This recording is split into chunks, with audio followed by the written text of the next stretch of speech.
Just ఈ సంవత్సరానికే మనకి best tax payer award వచ్చింది. అలాంటిది ఈ రైడ్ ఏంటి సార్?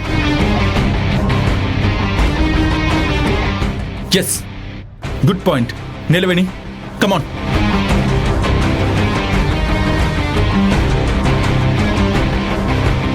సార్ ఒక్క నిమిషం చెప్పండి. చూడండి సార్,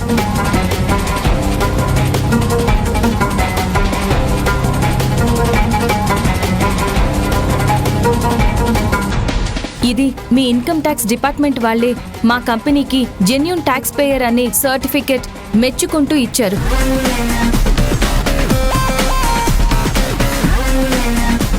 ఇప్పుడేంటి హఠాత్తుగా ఇలా రైడ్ చేశారు?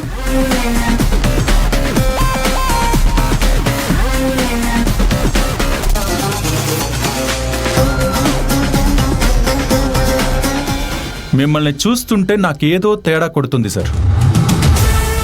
మాకు ఇన్కమ్ ట్యాక్స్ డిపార్ట్మెంట్ నుంచి ఇలాంటి సర్టిఫికెట్ వచ్చింది అంటే ఎప్పటికప్పుడు లెక్కలు పర్ఫెక్ట్గా ఉన్నట్టు. కానీ ఇంతలోనే హఠాత్తుగా మీరెలా వచ్చారు? ఎందుకు వచ్చారు? మాకు ఇలాంటి సర్టిఫికెట్ వచ్చిందన్న సంగతి మీకు తెలియకుండా వచ్చారా?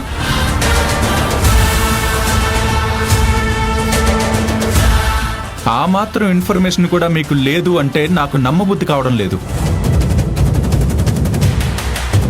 అవును సార్, చెప్పండి. మా తారక్ సార్ అడిగిన ప్రశ్నకి సమాధానం చెప్పడం లేదేంటి?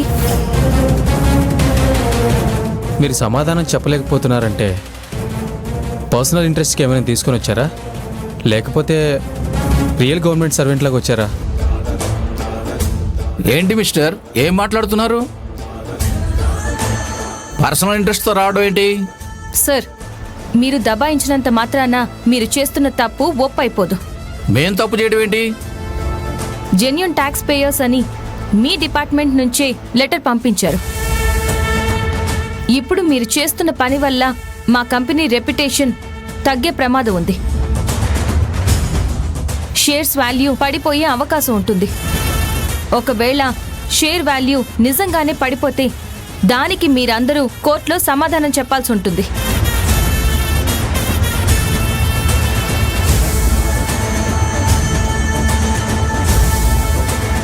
ఏ ఆధారం లేకుండా మీరొచ్చి రైడ్ చేస్తున్నారు. మీ ఇన్కమ్ ట్యాక్స్ డిపార్ట్మెంట్ మాకు పంపించిన లెటర్స్ గురించి మీరు పూర్తిగా తెలుసుకోకుండానే ఈ పని చేస్తున్నారు అంటే ఇది కావాలని చేస్తున్న పనిలా ఉంది, కానీ నిజాయితీగా చేస్తున్న పనిలా అనిపించట్లేదు. అంటే మీరు చేస్తున్న పనిలో ఎలాంటి తప్పు దొర్లినా మీరు జైలుకు వెళ్లాల్సి ఉంటుంది. ఆ విషయం మీకు తెలుసా? చూడండి సార్, తప్పు చేసిన వాడిని శిక్షిస్తే అది మెచ్చుకునే పని అవుతుంది. కానీ తప్పు చేయకుండానే శిక్షించాలని చూస్తే అది శిక్షించే అంత పెద్ద నేరం అవుతుంది. ఒక రకంగా మీరు నేరం చేస్తున్నారు, గుర్తుపెట్టుకోండి. సార్, ఇప్పటి వరకు మనకు ఎలాంటి లీడు దొరకలేదు. అనుమానాస్పదంగా ఎలాంటి క్యాలిక్యులేషన్స్ లభించలేదు. మనం వాళ్ళు చెప్పిన మాటల గురించి ఏమైనా ఒకసారి ఆలోచిస్తే బెటరేమోనండి.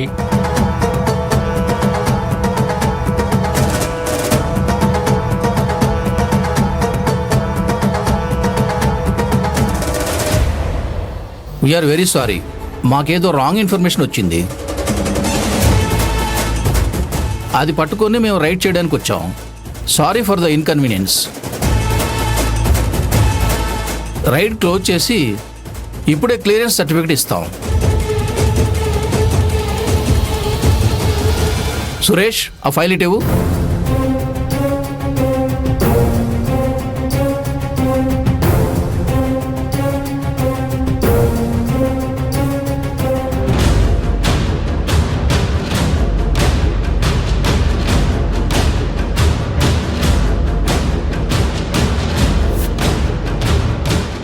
ఐటీ రైడ్లో అంతా క్లీన్గా ఉందని సర్టిఫికేట్ ఇచ్చి మరీ వెళ్ళిపోయారు.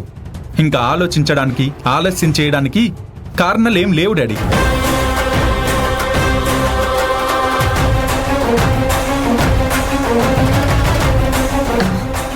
పార్టీ ఆగిపోతుందని చంకలు గుద్దుకున్నాం. తీరా చూస్తే నీలవేణి తెలివితేటలన్నీ ఉపయోగించి ఐటీ వాళ్ళని వెనక్కి పంపించేసింది.